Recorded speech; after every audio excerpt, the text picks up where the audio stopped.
right? So let's move on, okay? So we've done money now, right? Now let's do another question. Let's do a question of happiness.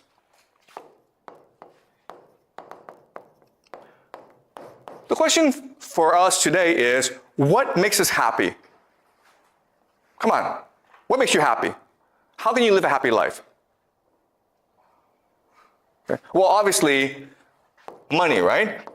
If you have a lot of money, that's gonna make you happy. What else? Power. Exactly, power, right? Sure.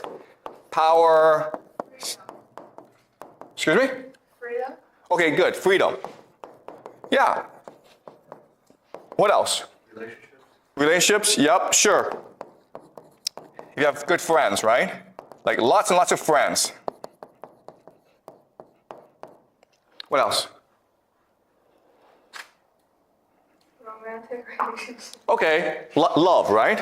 Love, sure. What else? Like video games, I guess. Vacations, okay? Lots and lots of things, okay? What you will discover about this list is this. You are thinking about individual happiness.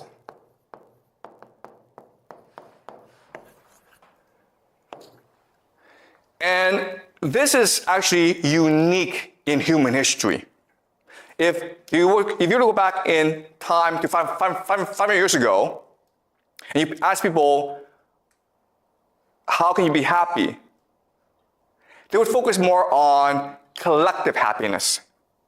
In other words, if your community were not happy, you cannot be happy. So the very idea of the individual is new in human history. Before, we understood that if you want to live a happy life, you need to take care of your family. You need to take care of your community. For them, for us, throughout most of human history, happiness meant helping others, being generous to others. So, for example, let's just say that I go off and I wander and then I find a lot of gold, right? I come back and what's the first thing I do with all this gold? Do you guys know? And this is like the ancient past. Dig a hole and put them inside. Okay, yeah, good, right? We're gonna dig a hole and put that money inside because we want to give it to our children. That's a modern mindset. But what did they do before? And this happened throughout every society.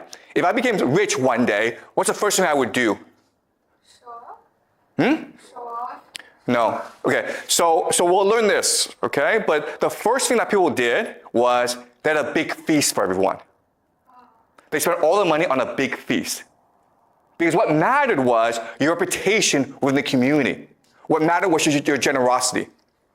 If you got rich one day, you made sure that everyone in the community benefited from your wealth, usually by holding a big feast. And guess what, guys? This was true in China for most of Chinese history, right? If you come from a Chinese village, you come to Beijing, you open a restaurant, you make a lot of money, you go out to your village, what's the first thing you do? Come on, guys. Feast. You have a big feast for everyone. Okay, so this is ingrained in us, okay? But as you say, today what we believe is if you have a lot of money, put it underground or put it in the bank, okay? But back then, for most of human history, we would just spend it all on a big feast.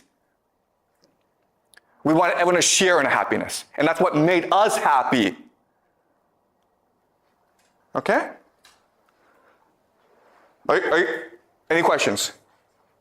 Yeah? I was wondering, you mentioned that it was for reputation on some levels. Would that count into as your individual happiness? Because when you get rich, you care about your reputation. Okay. Yeah. So you're asking, isn't this about individual reputation? And again, I mean, this is hard, okay?